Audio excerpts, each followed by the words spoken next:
Hey Snowmobile fans, this is a story about the antique, maybe just into the vintage era.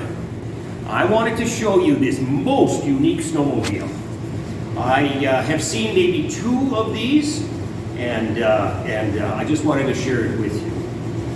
In the 1950s, snowmobiles had 4-cycle engines in the back. You know what I'm talking about, the antique era. By the mid-60s, however, the manufacturers were going to 2-cycle engines. Now, some manufacturers had their own engines. Think of Skidoo and their Rotax connection. Think of OMC, you know, selling Evinrude Skeeter, Johnson Ski Horse up in Canada, Snow Cruiser. They had their own motors. The other manufacturers, most of them, were simply shopping around for motors. Where did they find the 2-cycle motors? It was in Europe.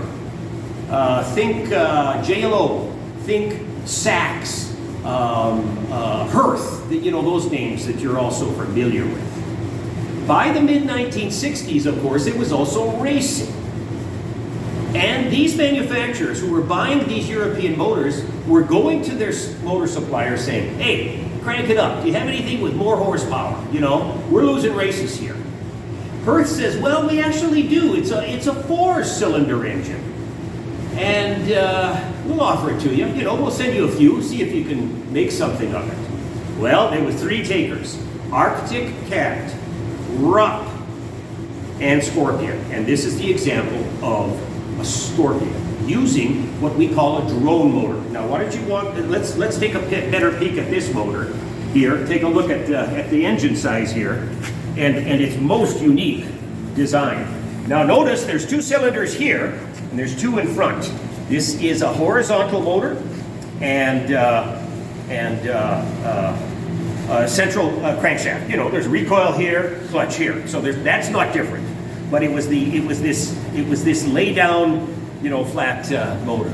This was considered a race motor in this day. And the few that were built, and we're talking less than a handful for each manufacturer, got put into experimental racers. And this is an example right here. I don't know what year this is, 68, 69, something of that nature. But here's an example of use of that motor. Now, did it work? Well, I'm not saying this thing didn't go down to, you know, the racetrack, but they never went into production. So I guess the conclusion from all 3 of those manufacturers, Scorpion, Arctic Cat, Rupp, that this was a rather impractical application for a snowmobile. But it sure is interesting, and I'm happy to demonstrate and show you this here today. Thanks for watching.